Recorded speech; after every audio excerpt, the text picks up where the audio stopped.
In Jaka Lakovič, ki ni dobil medalje kot kapetan, zdaj jo bo dobil kot pomočnik trenerja.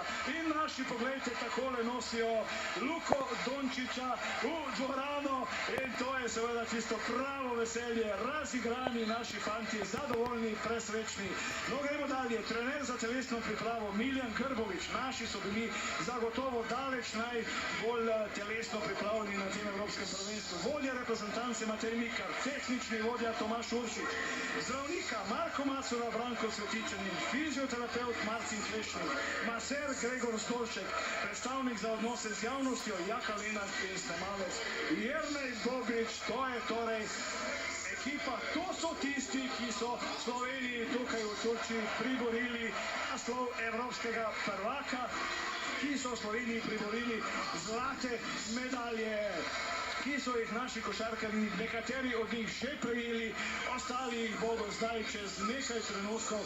Ja, in kdo bi si mislil, kdo si je upal reči pred 2 mesecema, da bo Slovenija evropski prvak, da bodo naši košarkarji imeli takole okoli vratu zlate medalje. Tule Klemen Prepelič in potem bo prišel, pogledajte, tule arhitekt te seveda čudovite zmage, tega naslova evropskega prvaka, Igor Kokoškov. Moj poklon dotal temu trenerju, temu strokovnjaku.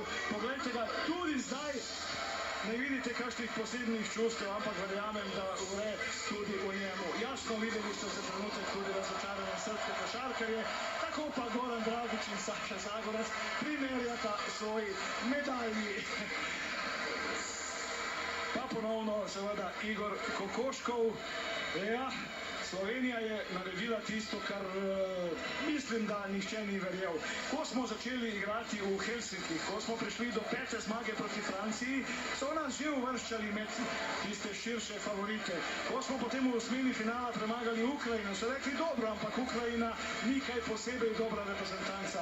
No, ko pa je prišla tista lepotica tega prvenstva, in jaz bi rekel kar zadnjih evropskih prvenstv proti Latviji, ko smo najboljšo napadalno ekipo na tem evropskem prvenstvu premagali z napadom 103 proti 97, potem seveda pa je bilo jasno, da je Slovenija sposobna tudi največjega podviga. In zdaj je Goran Dragič, tule pogledajte, poklical na parket svojega brata Zorana, ki ga navdušeno sprejemajo tudi ostali igralci.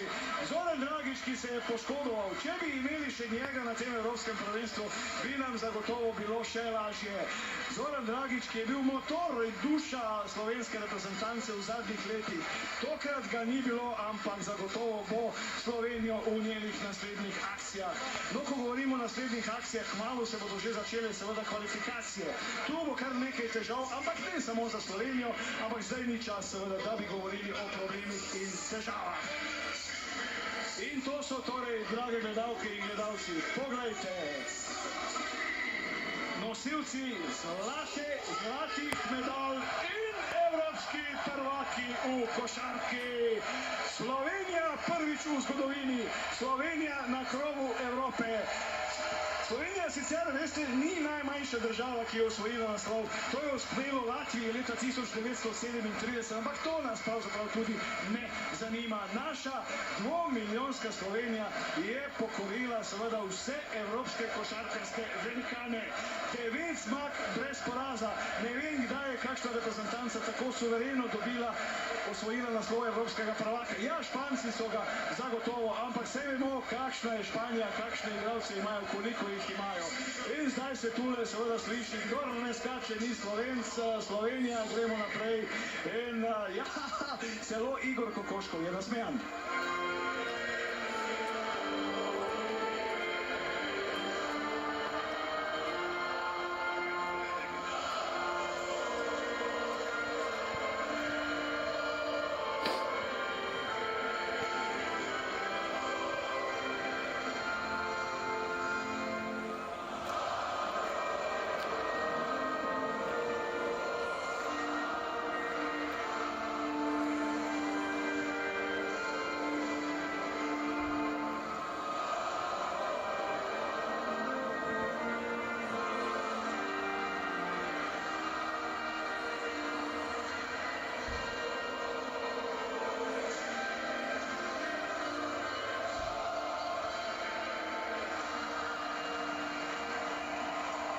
Ja, to je bila še slovenska himna, kot seveda zaključek te ceremonije, ampak ni še konec. Zdaj mora seveda kapetan slovenske reprezentance prejeti še tisti veliki pokal, na katerem je zapisanih 39 prejšnjih zmagovalcev na Evropskem prvenstvu in na njemu bo zdaj zapisana kot 40. tudi Slovenija.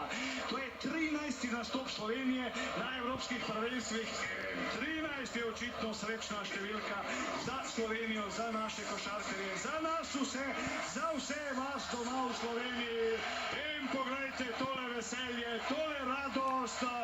Slovenija je evropski prvak, Slovenija je šampion, Slovenija je dosegla tisto, kar, kot sem že rekel tolikokrat, smo sanjali in sanjali celih dolgih 25 let, zdaj pa je Slovenija šampion in prvak Evrope.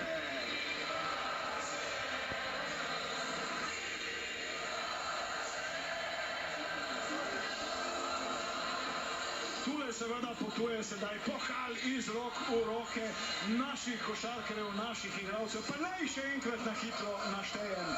Anthony Randolph, Matic Rebec, Goran Dragić, Aleksej Nikolić, Klemen Prepelić, Edo Murić, Jaka Blažić, Gašper Vidmar, Saša Zagorac, Žiga Dimec, Vlatko Čančar in Luka Dončić. Goran Dragić, MVP, najkoristnejši košarkar Evropskega prvenstva. Goran Dragić in Luka Dončić, člana najboljše peterke Evropskega prvenstva. In to je slika ljubiteljice in ljubitelji košarke, ki bo šla v svet. To je slika, ki bo šla v zgodovino slovenskega športa.